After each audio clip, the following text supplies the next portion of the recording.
Good afternoon, everybody. Welcome to Effective Resume Thursdays. We're very glad you're with us today. Today is March 11th, 2021. I guess all I've been hearing on the radio is 1 year ago today is when everybody started locking down. So it's sort of amazing. Our very first workshop that we put on was on April 15th, tax day. And so it'll be interesting to see. We should be around 240 or 250 workshops by then. So it'll be very interesting. So we're very glad you're with us today for Effective Resume Thursdays. Please note this event is being recorded and is currently live on Facebook. The recording will be on the Career DFW Facebook page and the Career USA YouTube channel for others to view in the future. By participating in this event, and if you post a comment in the chat box or have your microphone or camera on, you give consent for your comments, name, and picture to appear. For those people on Zoom, we ask that if you're using a PC or Mac, we ask that you use the speaker view, which is in the lower left-hand corner. And you may want to also be sure to have your participant box open and your chat box, because our speaker will be using both of those features. We'll primarily be using the, yes, just if you have them open, it'll help you out because it'll make things a little bit easier as we get going here today. For those on Zoom, please use the chat box to enter any questions you've got. And for those people who are on Facebook, we ask that just enter your questions in the comment field. We are monitoring that feed, and I'll be sure to get those questions answered for you. Well, good afternoon, everybody. My name is Jeff Morris. Back in 2008, I started Career DFW to help the people in the Dallas-Fort Worth area in their job search. In 2012, I launched CareerUSA.org to help people outside the Dallas-Fort Worth area. I've written a book called What I've Learned About Your Job Search that you may not know, available on Amazon. Since 2007, I've been facilitating and leading the North Dallas Plano Career Focus Group. The group's been around since the late 1990s. I took it over in 2007. And at the end of this session, I'll tell you about our upcoming speaker tomorrow morning. Since 2017, I've been a member of the practice interview team. And we'll hear a little bit more about that shortly also. Coming up here towards the end of our session, we'll be giving away 1 month of unlimited use of jobscan.co. We'll be picking 2 winners at the end of the session, so please hang with us to the very, very end. Our speaker today is Carol Brickell. She's a certified professional career coach. Some of you, I'm sure, have heard her before because she's with us most every week. So Carol, thank you for being with us, and take it away. Okay, thank you, Jeff, for the introduction. And I will share my screen to share my presentation. And we've designed this to be fun and interactive. And so we'll be using the Zoom features, the participant and chat box, into presentation mode. So I'd like to welcome everyone who's here today. And I'll be sharing, once again, my perspective about resumes. And your job as a participant is just to listen to all the ideas and then apply what makes most sense to you. You may be hearing conflicting and just various ideas about resumes, but apply what makes most sense to you. And if you do have any insights or additional suggestions, you're welcome to type those into chat, because I think it's good to hear from multiple perspectives. So the first thing I'd like you to do, and that I'm going to do, is open up the participant box. And I'm putting it over on my second monitor over here. Got a good group here today. Excellent. If you can hear me and see the screens, click the green check mark at the bottom of the participant box. Or and if it's not in the bottom of the participant box, they've moved it. You click to reactions. There's a reactions. Okay. It says reactions. They've broken it out into a separate screen now. Funny. And I do see it on mine. That's weird. I don't know why. That's funny. And I'm seeing some green check marks. Interesting. Maybe it's different versions that are downloaded. Yeah, there are 2 different versions out right now. That might be it. Well, my laptop has one version, my desktop has a different. So I might have the old one. Yeah. Yes. Good. And then I'd like for everyone to open up the chat box as well. And we will be using that extensively. Good. And I'm trying to expand my chat box there. Good. And we asked for sample resumes, and that's everybody's favorite part of the session. At the end, we'll review 1 or 2 resumes, and I think I've received 3. We'll probably get to 1. We might get to 2. And person number 3, if you have any urgent questions and we don't get to your resume, you can follow up with me on LinkedIn, or maybe next week we could do yours. And to get everyone warmed up onto chat or the comments field and Facebook Live, like for everyone to go in and type yes or no into chat. Do you have an ATS friendly version of your resume?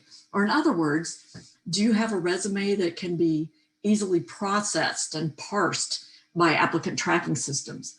And if you don't know, feel free to write don't know, because we're going to teach you about that. Somebody said, I think so. That's an honest answer. Yes, I'm not sure. Okay, we're going to be teaching about that. Maybe.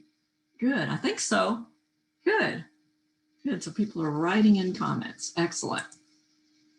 And by way of background, and again, I'll be explaining and providing tips and insights based on my experience. And I have 30 years of experience as a hiring manager. I worked for an IT organization called EDS that was acquired by HP, worked there for a long time, and I took early retirement in 2012 because I felt a calling to get out in the workplace and get a job as a recruiter, because I knew so many people that had gotten laid off on jobs. So I had the wonderful experience of then gaining 6 years of experience of recruiting, both in agency and corporate environments. And I've placed candidates in a variety of different roles: accounting, finance, HR, sales, project management, administrative. And like Jeff, I work as a panelist or volunteer as a panelist every week for the Dallas Pit Crew. That's the practice interview team. That's where you can sign up to do a practice interview.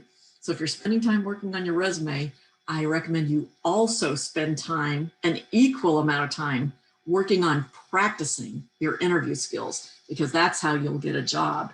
And we've posted information about the Pit Crew in the chat box. Basically, you just send them an email with your resume and the target job description, either for a real thing you're preparing for or just any target job description for practice. And we'll set you up with a mock interview panel. You conduct a mock interview and provide feedback. Good. And then also I'm certified by the Professional Association of Resume Writers and Career Coaches, and I keep up with them for continuing education. And next month I'll be going to a virtual conference that they are holding. So I'll get latest and greatest information about resumes and ATS systems at that session next month. And so I like to do that so I can gather new information and share with you all in these weekly webinars. And then also I mentioned I've worked for agency recruiters, and I retired in 2019 from Next Step Recruiting, but I keep very close in touch with the recruiters there. And these are some of the hot jobs that they are interviewing for right now. And if you're in job search mode right now and you aren't working with a good recruiter, please reach out to me on LinkedIn and I can get you connected with a great recruiter at Next Step Recruiting. These are some of the jobs that they're recruiting for right now, but basically they're always looking for people that are good in accounting, finance, HR, administrative, project management, marketing, and even sometimes sales. And they also have an IT division that hires a lot of people that do coding, IT type of work. So if you want to get connected with a great recruiter who can also give you feedback about your resume and feedback about the marketplace, please feel free to reach out to me. The Next Step Recruiting focuses on the Dallas-Fort Worth area, but they do work with candidates outside of Dallas-Fort Worth because many companies are open to virtual working nowadays. If you're from outside the DFW area, go ahead and write your city into chat so we can see where everybody's from, either chat or comments. And this is our two-part agenda. During the first part, I will be sharing advice from experts. In preparation for these sessions, I like to interview other experts in recruiting and resume writing. And so I've gathered some of their top tips, and I'll be sharing those. And it includes top tips regarding applicant tracking systems.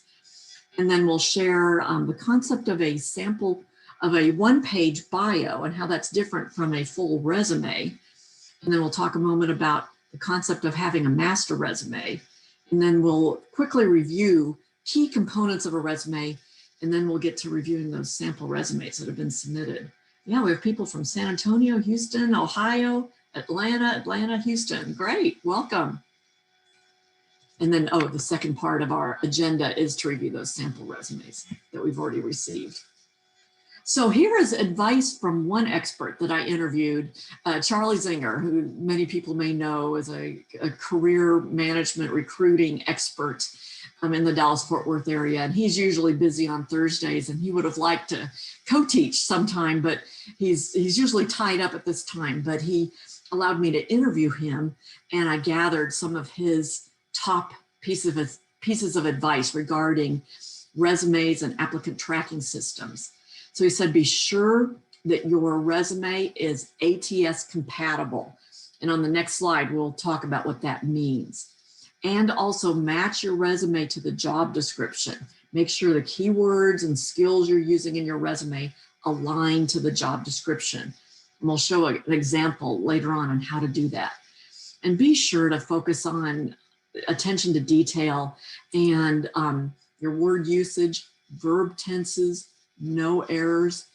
When I was a recruiter for those 6 years, I would say 90% of the resumes I looked at had some sort of error in them, either spacing misalignment, verb tenses with jobs that were in the past. The verbs were sometimes a mixture of past tense, present tense, ing verbs.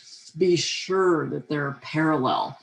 And also, he said, be careful about how you display multiple roles within one company so it doesn't look like you're a job hopper. And we'll show an example of how to do that. And then he provided more advice to me regarding applicant tracking systems. If you happen to know the name of an applicant tracking system, go ahead and type that into chat. Those are the systems that when you're applying online, either directly for a corporation or online, these are the systems that read your resume and they parse the data and take the data and put it in the resume, your name, your job titles, your degree. Yes, people are mentioning things like Taleo. Workday has a component of their system that's an applicant tracking system. iCIMS, that's another good one. Good, yeah, those are some of the key ones in the industry. And Charlie recommends using Arial, Times New Roman, because he knows those get read properly by ATS systems. Also, I've heard that Calibri, also Calibri 11, is also good for applicant tracking systems. I'm not aware of any issues there with the use of Calibri text. If anybody's aware of any issues, please let me know. And don't use fonts larger than 14 points or smaller than 9. Even with some fonts like Times New Roman, 10 or smaller is actually pretty small. And don't use footers or headers because that text will not get read by the applicant tracking systems. Bullets should only be those default black bullet points, no arrowheads, no fun starbursts or anything. Those will have a special character that could mess up the reading of the data. And use only the black font color, no purple, blue, and no excessive bolding. Underlining can cause issues, especially if a character like a Y or a J goes below the line, it won't read the word properly. Less italics is best. I'm not aware of any actual issues about italics, but less is better. No icons, pictures, graphs, graphics, so keep it simple. And then this is just additional advice regarding ATS systems that I like to provide. Keep a big picture in mind because you will be hearing maybe conflicting information about ATS systems. If you've ever heard conflicting information about how they read data, type yes, conflicting information into chat because each system works differently. And when each company that implements them can configure them differently. So they all work a little differently. So you may hear career coaches saying different things. Somebody asked what margin sizes should be used. No smaller than 0.75, maybe 1 inch, 0.75, if anybody else has advice about that. Yes. Some people have suggested hidden text. Oh yeah, that's an old trick that recruiters have caught on to that. There used to be a trick that was going around that said, copy and paste the job description and put it in white text at the bottom of your resume. And that way you'll get more keyword matches. Now it'll look like you're stuffing your resume with keywords. Okay. 0.3 for a margin. That seems small. That would be really small around the edges. So I'd be careful about that. Okay. And let's see. So just keep the big picture. Basically, upload a resume that has no special formatting characters, no underlines, no special boxes, tables, nothing that would cause an issue. Okay.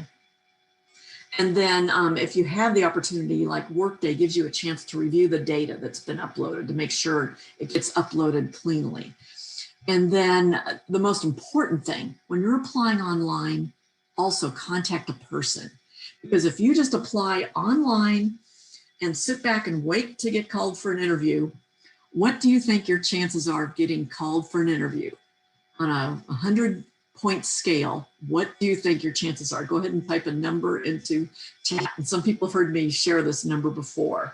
If you apply online and sit back and wait, what is your percentage chance of getting called for an interview? Somebody said 0, slim to none. It's close to that. Statistically, I've read 2%.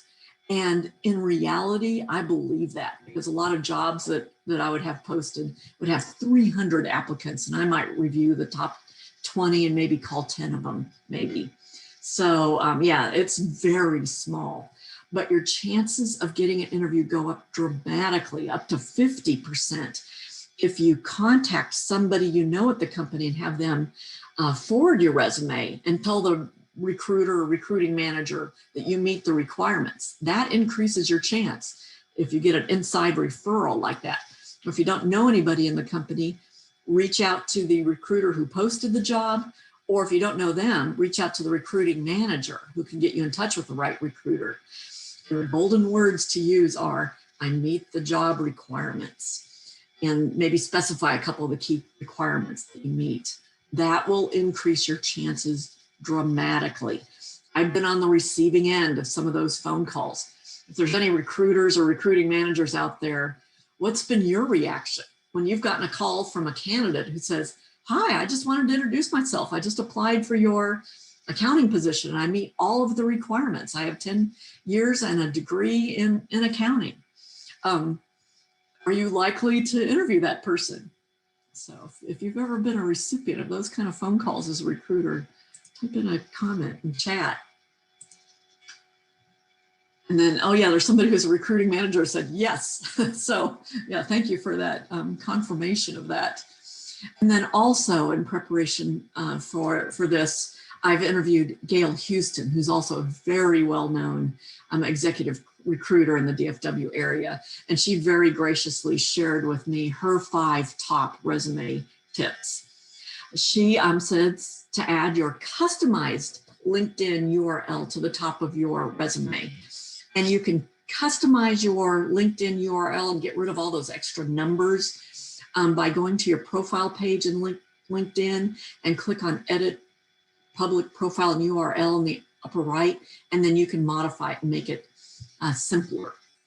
And then type that text on your resume. You don't want to make it a hot link on your resume because that'll throw off some of the applicant tracking systems, like Workday doesn't like hot links in resumes. And then make sure your email is a professional looking email.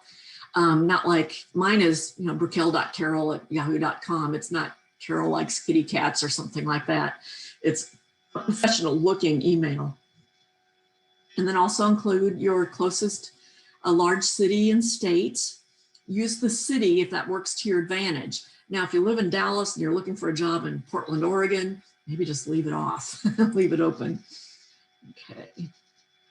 And then make sure you have a focus statement or the title at the top of your resume. Instead of saying summary or profile or objective, if you're a business analyst or a Java engineer and you're applying for a Java engineer job, put Java engineer at the top of your resume. And that way a recruiter is more likely to go, yay, that's the kind of person I'm looking for. And then create an accomplishments-based resume. not just tactical with just a list of your job duties. And we'll show an example of how to do that. Somebody made a comment, a private comment that one time during one of my Zoom broadcasts, yes, my cat did join me for the broadcast. Good memory. Yeah. Yeah, I do like cats. Okay. And then also be careful with formatting. You don't want it to be so crowded that a recruiter can't easily read it. And she recommends 2 pages. That's kind of the sweet spot for people that have had a lot of professional experience. Don't feel like you have to squish everything onto 1 page. 2 pages is absolutely fine. Absolutely. In fact, that's kind of the sweet spot. And there is this concept of a 1-page bio. If you have a 1-page executive bio, type yes into comments or chat. If you have a 1-page bio, and here are some of the differences between a full resume and a bio. A resume really kind of signals that and announces that you're looking for a job. And a bio can be used in a lot of situations, like when you're just networking or just reaching out to somebody for advice and you want to share a little bit of background about yourself. Or when I'm coaching candidates, I had one specific candidate a client in the Houston area, and he wanted me to help him network with people in the Dallas-Fort Worth area. So I helped him create a 1-page bio, and I sent it to 10 of my contacts in the Dallas area and said, here's a great guy I think you'd like to talk to. And maybe if you could offer any advice for him regarding his job search in the Dallas-Fort Worth area, feel free to reach out. And then he heard back from 4 people, 4 out of 10. That was a pretty good response rate. And then, resumes really focus on your work history and your details, whereas a bio really focuses on your major career accomplishments. And again, resumes are for job searching and bios can be used for multi-purpose. And so somebody says they do have a 1-page bio. And for that person that has it, tell us how you've used it. In what situations have you used your 1-page bio? And here is an example of one. I was looking online for a good format that was easy to update, that didn't require fancy software, and I couldn't really find one. And then one of my clients had been had a 1-page bio, and he said he'd been getting pretty good feedback about it. So I said, can I borrow your template? It was just a Microsoft Word document. He said, sure. So I borrowed his template and I just plugged my information into it so I can share it with everyone. It's just an MS Word format. We've loaded it into the chat box, so you're welcome to download this. But this is one example of an executive or 1-page bio. I'm stopping to use the word executive because it's not just for executives. Anyone can and should use these. And you can put your picture on this because this is used for networking and almost like social media. Like LinkedIn is social media and Facebook, you use pictures there. A resume, you don't, because this goes along with your job application. And so you don't want to run into some employment law situations that can be caused by pictures. So you don't want to put it on your resume. But a 1-page bio, when you're just networking, socially introducing yourself to people, a picture is fine. And then you can use a few key areas of expertise at the top of your resume. And you want those words to align with the key skills that people are looking for in job descriptions. Then you can include a quick background. Your professional biography is simply just a list of the company names and the dates. Your education, certifications, contact information. Always include these 4 types of contact information and location. And then there's a place where you can put major achievements and successes, and you want to make these quantifiable achievements if appropriate. So we've loaded this template in the chat, so you're welcome to use that. And I've learned this concept from Jeff. Jeff, if you have time to take a moment and explain this concept of a master resume. Thank you. Yeah, so one of the things that, I believe in, you should take the time, because once you do this, you'll never have to do it again. Take the time to generate a resume that has everything you've ever done since high school. Include anything from high school if it was a co-op or something that's pertinent to what you do now. Put all that information on one resume. Put, 10, 15 bullet points for each job. Put all the details, who your supervisor was, the addresses, the dates you worked, all the detailed information. And then when you see a job description, you save that 15-page resume, whatever your master resume, and then you start deleting everything that's not in the job description. I'm sure everybody's done a lot of really great things and you want to talk about them, but if they don't ask about it in the job description, don't tell them about it in your resume, because you want to get that phone call.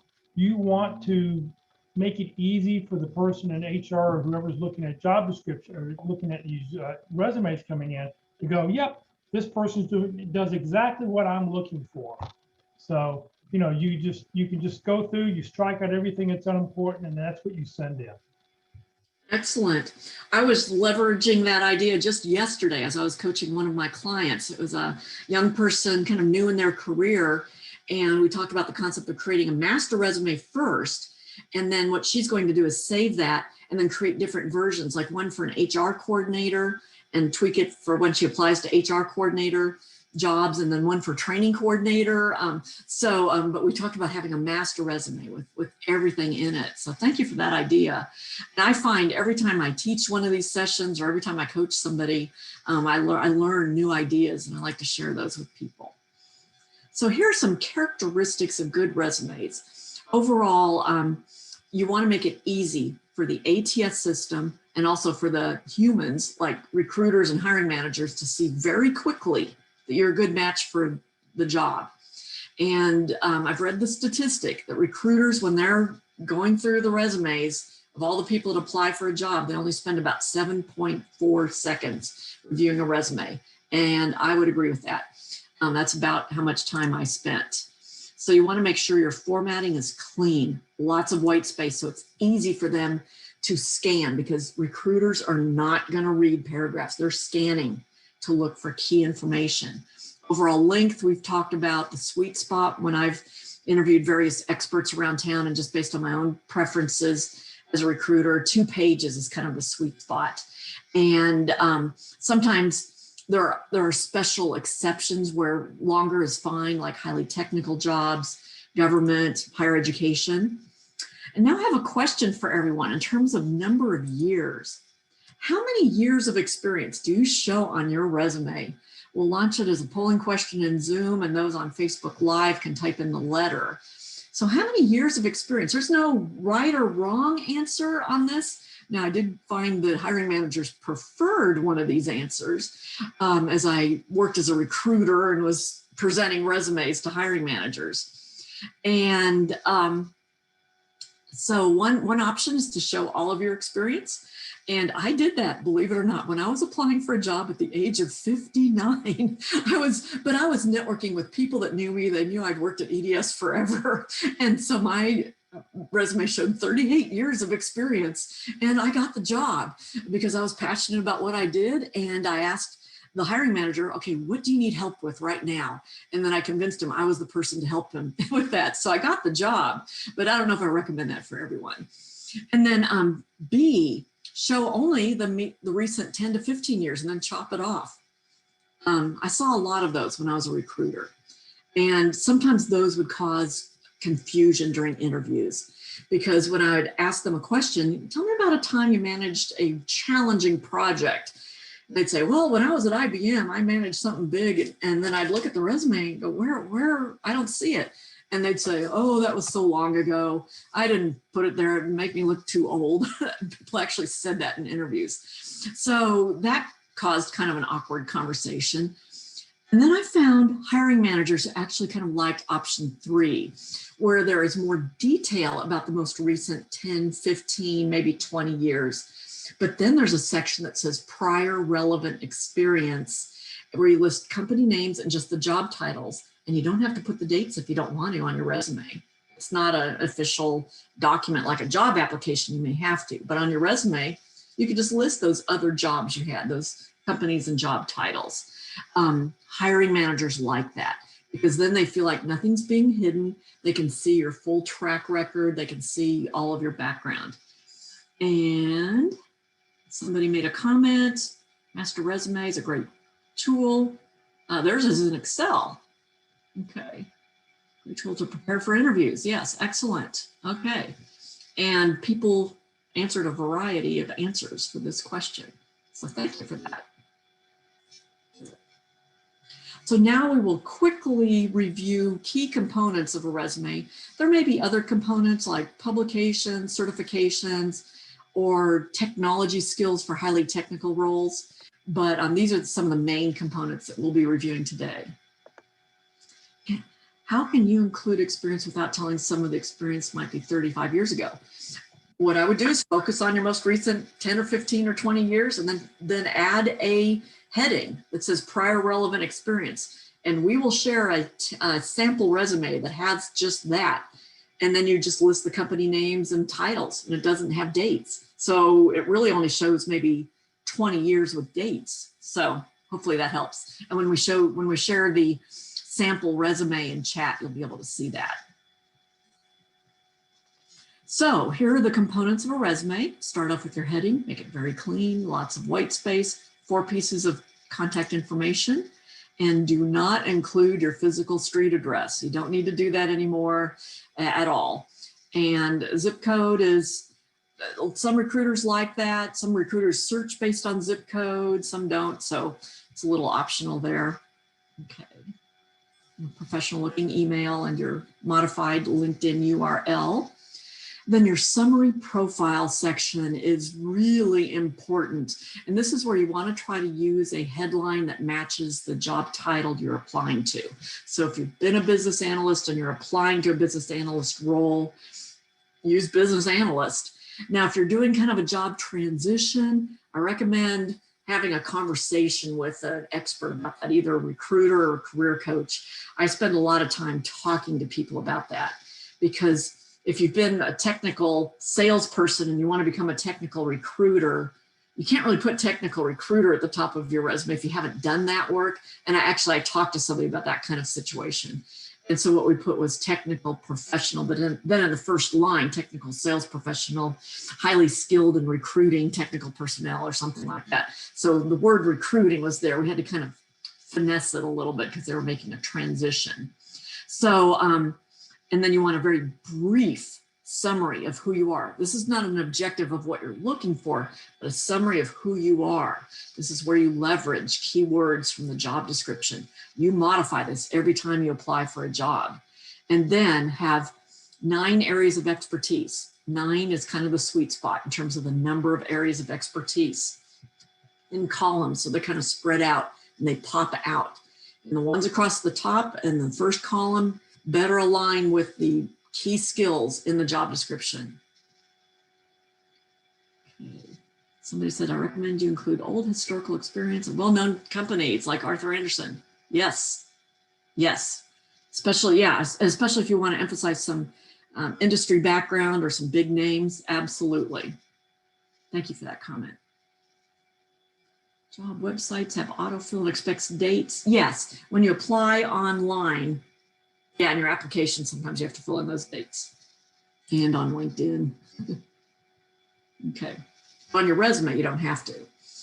Okay. And then an optional, after you have the your summary and your areas of expertise, you can have an optional section that says key accomplishments. And I highly recommend this, especially if you're in sales, business development, and even recruiting, where your job requires you having a track record of meeting targets. It's good to summarize your track record there. And then your professional experience section. This is where it needs to be very easy to read, and make sure your verbs for past jobs are in the past tense. You want them all to be parallel, all ending in ED. I can't emphasize that. I see so many resumes where they're a mishmash of verbs. And with a current job, if you're currently working, usually your verbs will be present tense, but maybe you finished a project, and so that one might be in the past tense. And I put that one at the bottom because so it doesn't look weird to have a mishmash of verbs. Okay, back to LinkedIn. Do we put the full URL or just how our name would show for lookup? The full URL, yes. And you'll see it in the template.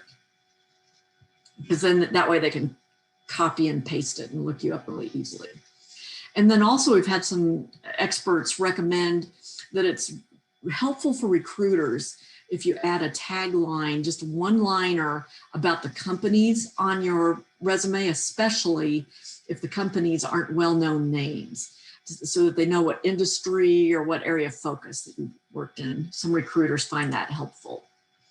And then also regarding your professional experience, limit the number of bullets per job to about 4 or 5 or 6 bullets. You don't want 10 or 15. I see a lot of resumes with 15 bullet points. No recruiter is ever going to read those. And these should focus on the key results, the headlines, the things that are most important to the hiring manager that will be looking at your resume. This shouldn't sound like a full job description listing all your tasks. And we'll explain how to do that a little bit more. And when I say focus on results, one way I have of doing that is to play the so what game. If you've heard about this so what game, type yes into chat or comments. Have you ever seen me play the so what game? I do this almost every time I'm coaching somebody on the resume. I will have them read a bullet point. Yeah, somebody's heard about this. Okay. I'll have them read a bullet point, and this is from an actual coaching session with a person in marketing, where they said they guided the next phase of brand evolution for multimedia artists and managed film production and publishing. That's kind of neat. That's what they did. But then I said, so what was the result? What was the outcome? What was the accomplishment? What was the impact? And they said, wow, there actually was kind of an impact. This increased the business for my client, and it led to 10 new commissions. So my client decided to reword her bullet point to start with a stronger verb, increased business opportunities, including 10 new commissions for my client based on developing. And then she used key words that were that the hiring manager and the job description were looking for. So she was using social media and PR strategies. So she used what the language they were looking for.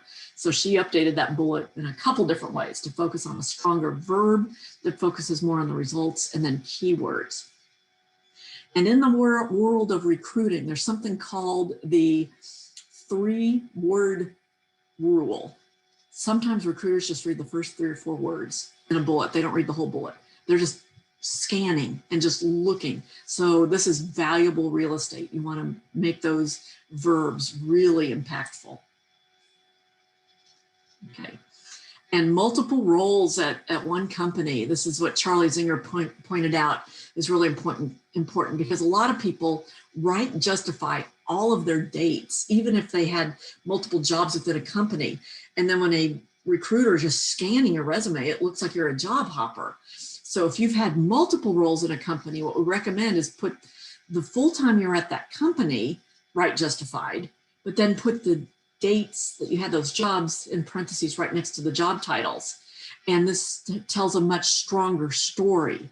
It shows longevity and it shows that you were promoted, and it doesn't make you look like a job hopper as much. Good. A private comment I'll get to later. Okay. And then how to handle companies that have changed names. Has anybody experienced that? Type yes into chat or comments if you've had a company that has changed names. And we've also downloaded a sample resume in the chat box that includes all the things that we're talking about. Yeah, when I retired from HP, my resume in 2012 said, at the top of the resume, it said, Hewlett-Packard Enterprise Services, formerly EDS, or I could have said EDS, acquired by Hewlett-Packard. I could have done that as well. And one thing we also have downloaded in the chat box is a sample cover letter, because almost every recruiter I talk to doesn't spend much time reading them, but sometimes they're required, or make sure application look more complete if you fill one out. So we have a very easy template that you could fill out, but I don't recommend spending much time. Okay. Good. Somebody said they've had a company name changed up to 5 times. That becomes challenging on a resume to say the name of the company formerly, blah, blah, blah, all those different company names. Yeah, that can be challenging.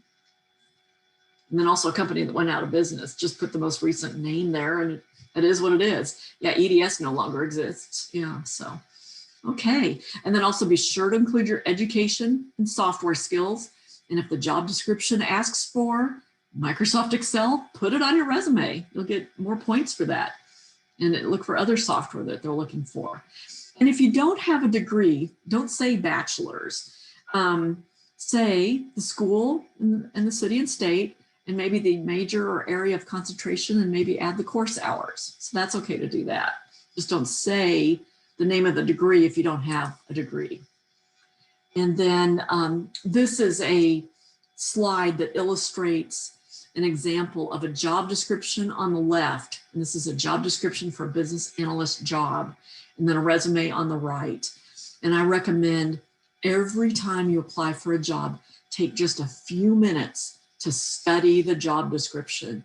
It will be well worth your time, because once you study the job description and look at the requirements down at the bottom part of the description, you may decide, oh, maybe I don't meet the requirements. Maybe I'll move on and not apply for this one. But if you do meet most of the requirements, like 80 to 90% of them, then really just take a moment and study the keywords and skills that they're looking for. Like this one, the first thing they're looking for is somebody who can document business requirements. If you've done that, make sure that is front and center. Somebody can improve processes or work cross-functionally. Put those words in there. Process flow charts, and especially the bottom part of the job description. It might say, here's what you bring to the job, or requirements, or qualifications. Look at these carefully. They're looking for Agile and Scrum, and you've got that background, put that under your areas of expertise. Visual Studio, look at software requirements, put that under software. This is well worth your time. That way you'll get a higher match. And then also when the recruiter is scanning through the resumes, they'll see, ooh, yeah, business analyst. They'll see, ooh, innovative and business requirements. Yeah. And somebody asked, is this a jobscan.co comparison? No, this is a Carol Brickell comparison. And actually, sometimes those systems, they work really well, and Jeff is going to give out a free license for it, but you have to kind of take it with a grain of salt. I was coaching somebody just the other day, and it dinged them because they didn't have the word dental on their resume, because in the job description, it said they offered medical and dental benefits. And so it dinged them on that. So you have to take it a little bit with a grain of salt. But you can just eyeball it, and just highlight the keywords, whether it's online or print it off or whatever. Okay. And what I do in my coaching sessions with clients is I teach people how to do this very quickly. It doesn't take much time. And what if you are just below an associate's? Can I click that I have an associate's? No. That's falsifying information. No. On your resume, you could say, 16 hours towards left to completing associates or something like that. Okay. What if it's a degree required and you don't have one? I'd recommend focusing on jobs that say degree or equivalent experience, because if they're saying degree required, they're probably a culture that wants that. That's based on my experience. If other people have insight into that, let me know. Or if there's a degree required, maybe do an informational interview with a recruiter or somebody at that company to see culturally if that's really truly a requirement or not. And I was coaching somebody who was actually an HR leader, HR operational leader, who didn't have her degree, but great experience. She said, Carol, I can't find any jobs. And I said, give me an hour, I'll find you some jobs. So she gave me an hour, and I found her 15 jobs that were HR or operations manager, and it's a degree or equivalent experience. I found her 15 jobs in the DFW area. So you can find those. Companies or some companies are becoming a little more open to experience. Put an expected completion date. Yeah, that's good. Okay, good comments out there. Thank you. Okay, now we're going to do the fun stuff. I'm going to share in one of the resumes. Let's see, I'll try to bring in open up the first one that somebody shared. Okay, we've got a few minutes here. So I will do a new share this resume. Click enable editing. Hopefully I won't, sometimes, yes, I'll have to do that again. It's when I click that enable editing to get rid of that thing at the top of the page. Sometimes Zoom bumps me out. So we'll just do that again. Okay. And I'll open up my chat box. Good. So thank you to the person who uploaded their resume here. I appreciate that. They're remaining anonymous, and that's great. That's fine. And what I'm going to do is I'm going to scroll through this resume. And I'd like everyone in the audience, now that you're experts about resume, type in a few keywords about what you like about the resume, or if you see anything that you'd recommend changing for enhancement. This is an opportunity to get to share some free feedback. And I know we've got a few experts out in the audience today. So I'm going to scroll down this resume. They have their contact information, their education up front, research experience, NASA, wow, whoa, that's cool. Industry experience, skills, publications, okay. See, I said publications might be awards and honors, wow, okay. Interesting experience here. All right, so I'm open up. Education, somebody said thought education be listed near the end of the resume. That's true for people that have a lot of professional experience. However, people that have recently graduated, like a recent PhD in 2020, it is common to list your education at the top. So it is common. And yeah, somebody asked, what type of positions are they looking for? Yeah, that's what's missing to me. I would recommend have a summary section where you put the title. So for example, if you are applying for a job that's I don't know. Yeah, I don't know what kind of job this person's looking for. Yeah, you need to put that at the top of your resume with a summary of the knowledge that you have, skills and knowledge. You may not have a lot of experience, but you have some experience through your internships and the grants that you've worked on. You need that summary section and areas of expertise at the top of your resume. Research experience. You know what I'm thinking? Since you have some professional, I would say instead of industry, I would put professional experience. Yeah, I'd put these skills in more bullet point form at the top of your resume. A recruiter is not going to stop and read all of this. People just don't read anymore. They scan resumes. So this one is loaded with great information. I would recommend restructuring it based on the template we send out. And since you do have some professional experience, those are summer jobs. Yeah, I don't know. I mean, I just, I would just put on here recent graduate, recent PhD candidate looking for a job in the chemical engineering field. And you could make that, I mean, if you've got a PhD in chemical engineering, that could be your title. Yeah, PhD in chemical engineering.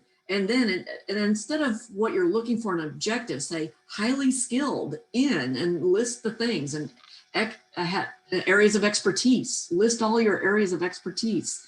Because yeah, I don't think it's important to have the thesis advisor's name, because I mean, I guess if you're in chemical engineering, if this person is very famous and has patents and has won Nobel prizes, yeah, you list the guy's name, but I don't think that's really necessary. That is correct. Yes. And somebody suggests put chemical engineer. Yes, and I think you could. You just match it to the job titles if that's what you're applying for. So I would recommend reworking your resume and maybe try keeping the education first, see what kind of responses you get, or try mixing it around and putting your I would say professional experience, and then list your research and industry experience. You could do that. Yeah, so you'd probably need to play with this a little bit. And you have wonderful publications. And yes, put PhD at the top of your name, at the top of the resume. And then when you upload it into some systems like Workday, it'll have your last name, comma, PhD in your name field. So you'll have to clean that up, but yeah. Good. Okay. Somebody said they're giving up because he has 3.95. Yeah, I give up. So lots of great experience. I'd recommend you rework it based on our template and maybe reach out to a recruiter or a expert to review it. Good. So thank you for that. I mean, if he wants a job at a university as a teacher, his resume is fine. But to get a job out in the public, it needs to be reworked. All right, thank you. You're very welcome. Thank you. And good, lots of good experience there. Okay. I think I have time to share one more just for a couple minutes. I'll just do a quick scan on this one. Can you see this? Yes, we can. It's blacked out. Okay. I'm just going to do a quick scan of this because we're running out of time and I do want to give Jeff time to do the giveaway. Right off the bat, nobody's going to read this and you don't want it in first person. LinkedIn, it's okay to put first person. In a resume, you want it third person and you want this opening paragraph to be no more than 3 lines. 3 lines, 4 at the very most. And senior management professional is too general. Are you an HR manager? Are you a sales manager? And what kind of job are you looking for? Certificates are usually underneath education down below, but you could put comma, CPHR at the top of your resume. Areas of expertise, that's great. And you want to modify those to the jobs you're applying for. If the job you're applying for is looking for integrity-based selling, put it there. If they're not, don't. Delete it. Also, but the problem is it looks like it's a table. Yes. And it's hard to tell exactly how that's formatted, but you can do away with the dots. Also, you've got the border around the outside needs to go away. Way too many lines. Yeah, it may not read your resume at all. It'll hit that border that goes around and it may not even read it. I had a client last week tell me, oh, that's why my resume data is not getting read. And need upper and lower, oh, jeepers. Yeah, this resume needs a lot of work. Yes, yes. Awards would be at the bottom. Okay. And you don't need the word key accomplishments. It should be self-evident and just takes up space. And the formatting is off on this. I would probably put the resume aside. Yeah. I wouldn't even look at it probably because there's some issues with formatting and dates, and these need to be bullets. They need to be, well, this is going to improve payroll management. So yes, so I'd recommend looking at our template, giving it a try and reaching out to an expert. And I think you'll get some really good results once you rework it. And people are welcome to reach out to me on LinkedIn. And if you do reach out to me on LinkedIn, I'm happy to connect. Just write a personal note about how we met. I'm doing that lately. Right. And this is Carol's LinkedIn profile. Like she said, always send a personal note. People connect.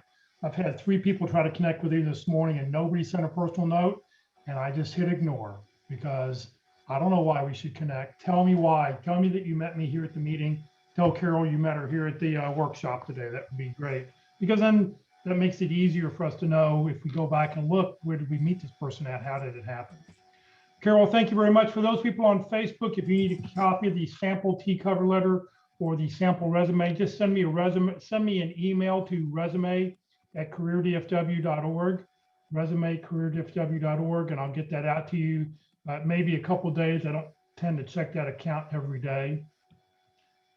Please join us. We're putting on workshops and seminars every day of the week, Monday through Friday now. Tomorrow morning at the North Dallas Plano Career Focus Group, our speaker is going to talk about networking in a virtual world. Then on Monday, next Monday, how to network from your network. And we have a different speaker who's going to talk every Monday about networking. This week is John McDormand. You may remember him. He used to run the career transition workshop down at Douglas Baptist Church, down at Douglas and Northwest Highway. For many years, he ran that until he moved out of town, and he's since moved back. So it'll be very interesting, and I know he's a very entertaining speaker to listen to. Next Tuesday, our speaker at 1 o'clock is going to talk about how to create a brand that tells your key contacts who you are, what you do, and how you help. Please note this event will not be recorded. The speaker does not allow this person to doesn't allow us to record the presentation. Then next Wednesday, we're on session number 11 of 13, Networking Part 2, Target Companies and Informational Interviews. So join us next Wednesday. This session has been recorded. It will be on the Career.fw Facebook page and on the Career USA YouTube channel. Please follow us on Facebook. Please subscribe to our YouTube channel. You can go back and you can watch these presentations as much and often as you'd like to. If you're not receiving emails about our workshops, or the emails are coming in the next day or something, you can join the Career USA mailing list. I'll have this email address up at the very last slide. So as we log off, if you need to sign up, you can send an email to this email address. On the YouTube channel, be sure you click on playlist and then find the list you're looking for, effective resumes. Don't click on the video because it'll start playing a video, but click underneath where that red arrow is. It'll say view full playlist. And what will happen is you will pop up and you'll see a list of all the different events that have been recorded, and you can go pick whichever lesson you'd like to hear. The newest one's on top. It'll take 2 or 3 hours for this particular lesson to get up onto the YouTube channel. All right, we're going to give away 2 licenses for a month of unlimited use of jobscan.co. We are playing the Price is Right game, the 2 closest numbers without going over. So enter a number between 1 and 100 into the chat box or on the comment field on Facebook. So a number between 1 and 100, the 2 closest without going over. So obviously I probably shouldn't put the number 1 because I'll never pick 1. But I guess I could do that one week and I wouldn't give away any. That would sort of be our. That would be mean. Yeah, that would be the mean thing to do here. So I don't know. And this is a great tool, everyone. This is the tool that you can use to compare your resume to a job description. It'll come back and tell you if you're a 25% match or a 75% match. It's a good tool, but you have to take it with a grain of salt a little bit. Let's see here.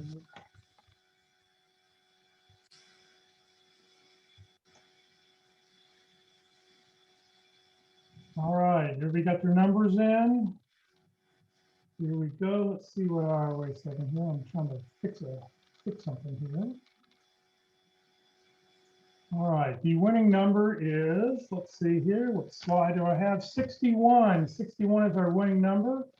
Let's see who our winners are. Let me go back and take a look. 57. I see it. Oh, there's a 60. Karen. Right, 60 from Karen. Yay. And let's see, what else do we have? What else is close? There's a 57. I don't know if there's anything closer. I think 57 is our other number. Bill Jones, and then on Facebook, Maria Leah Johnson on Facebook also had 57. So I'll give away 3 of them this time. So if you would, please make sure either in the chat box, Karen, please put your email address into the chat box so I can get it on the list. And who else was it? 57 and what, Bill Jones.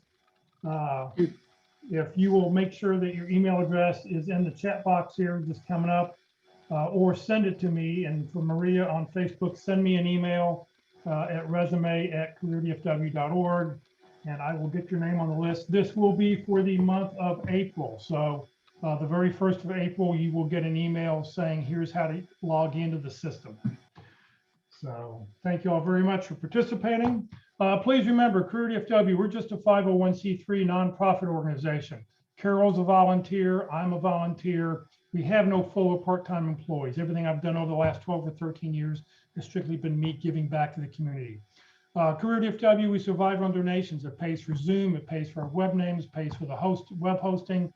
Please consider making a donation when you land your next opportunity.